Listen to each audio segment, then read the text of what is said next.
Tag TV brings you daily news bulletin from India. Breaking news and views from India. You're watching South Asia Newsline and have the top stories we are tracking for you on Monday, the 6th of April. India tracks West Asia crisis, assures energy and citizen safety.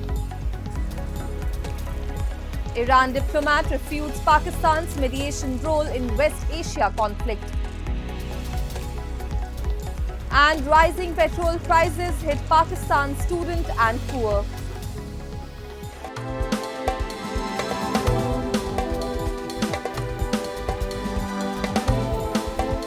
And now for all the details. The Government of India has assured that it is closely monitoring the evolving situation in West Asia with the focus on energy security and the safety of Indian nationals in the region. Senior officials from multiple ministries briefed the media. The Ministry of External Affairs confirmed that Indian embassies across the Gulf and Iran are in constant touch with the diaspora, ensuring their safety and addressing concerns, including visa-related issues.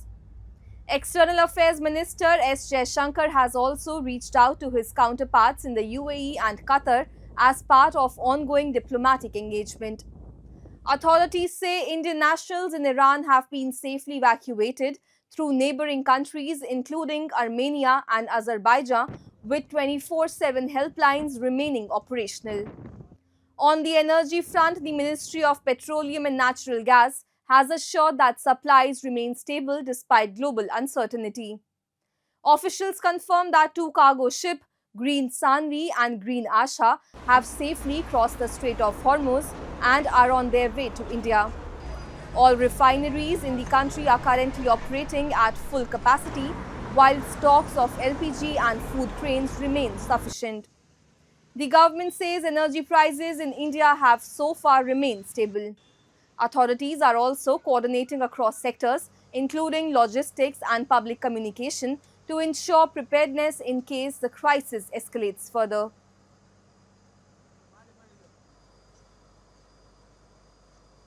Paschim Asia में चल रहे संघर्ष के संदर्भ में हमारी लगातार विदेशों में दूसरे देशों में बातचीत हो रही है।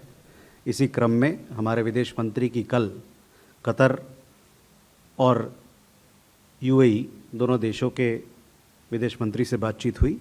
साथ ही साथ उनके पास ईरान के विदेश मंत्री का भी टेलीफोन आया।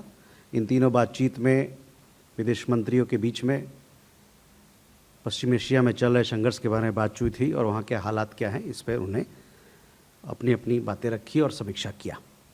And representative of Iran's supreme leader in India, Abdul Majid Hakim Elahi, dismissed any role of Pakistan in mediating in the ongoing West Asia conflict on Sunday, calling such claims an attempt to influence global oil prices rather than genuine diplomacy. Speaking to ANI in India's Patna city, where he attended a condolence meeting for Iran's former supreme leader, Ayatollah Ali Khamenei, Elahi stressed that Iran does not seek conflict.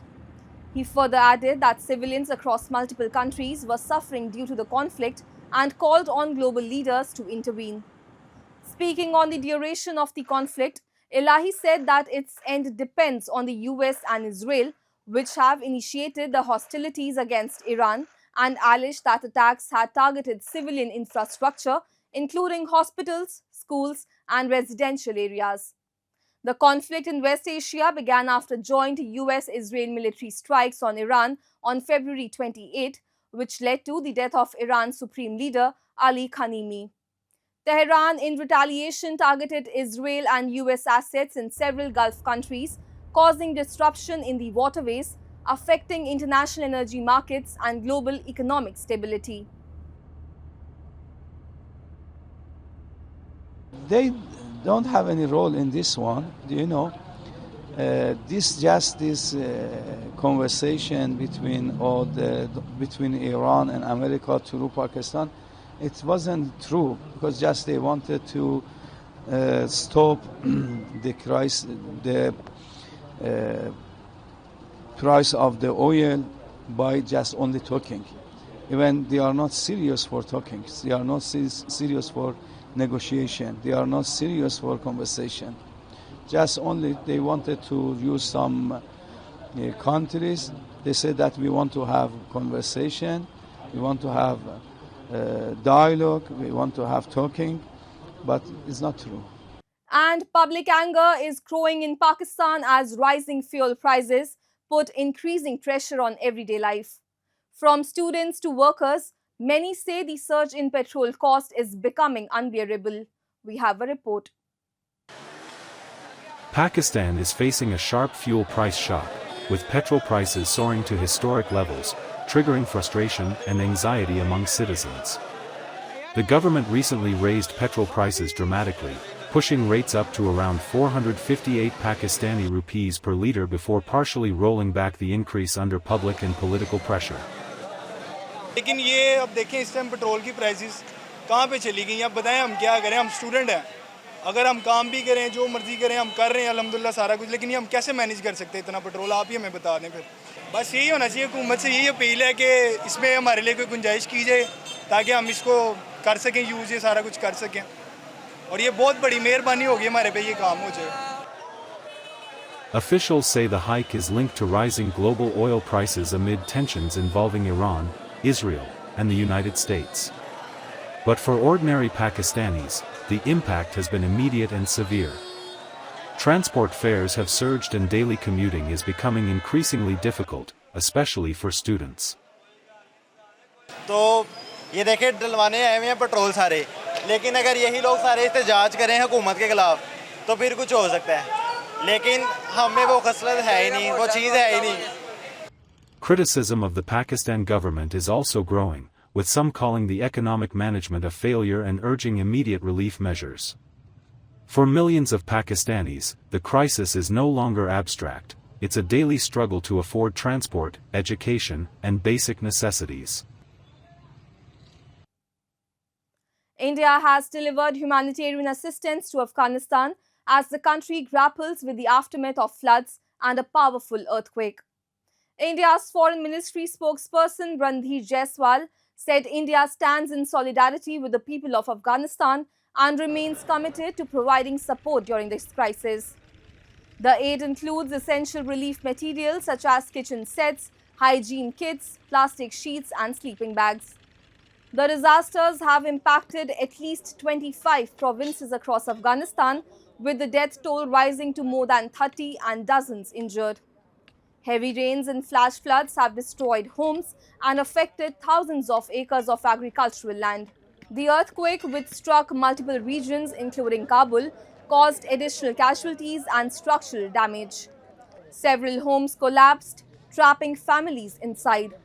Afghanistan lies along the seismically active Hindu Kush region, making it highly vulnerable to frequent earthquakes. Authorities say rescue operations are ongoing, with emergency teams deployed across affected provinces. Meanwhile, Nepal has a new Speaker of the House and a new strategy to tackle a growing fuel crisis.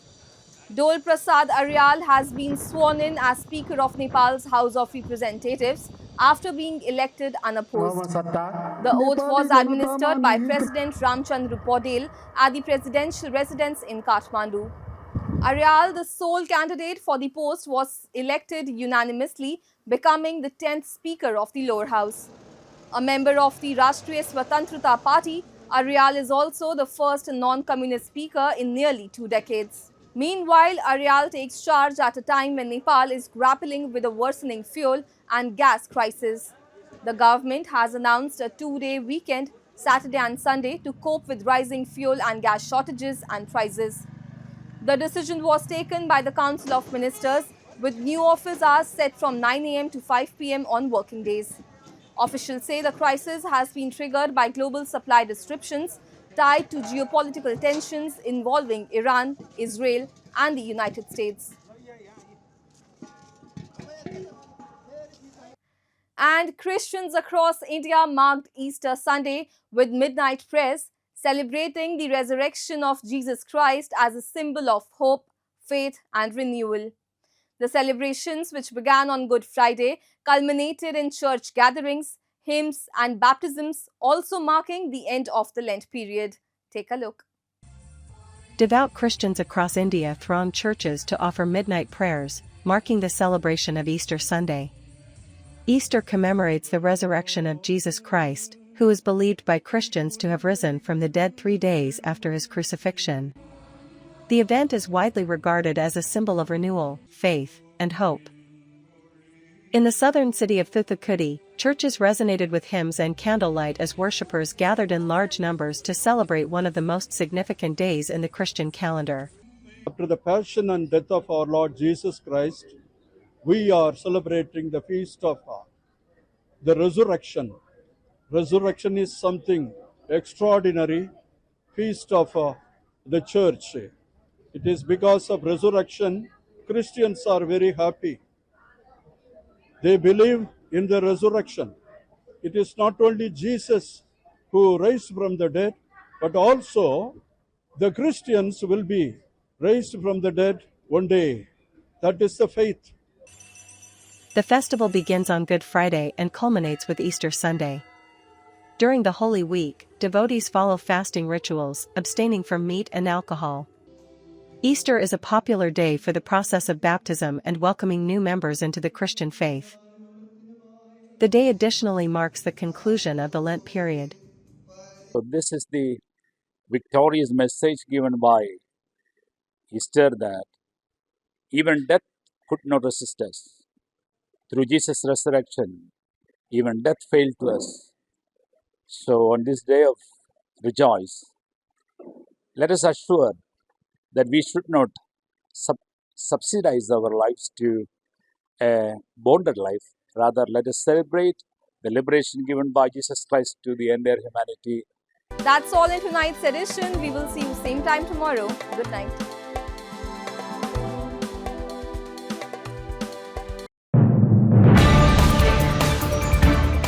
Tag TV brings you daily news bulletin from India.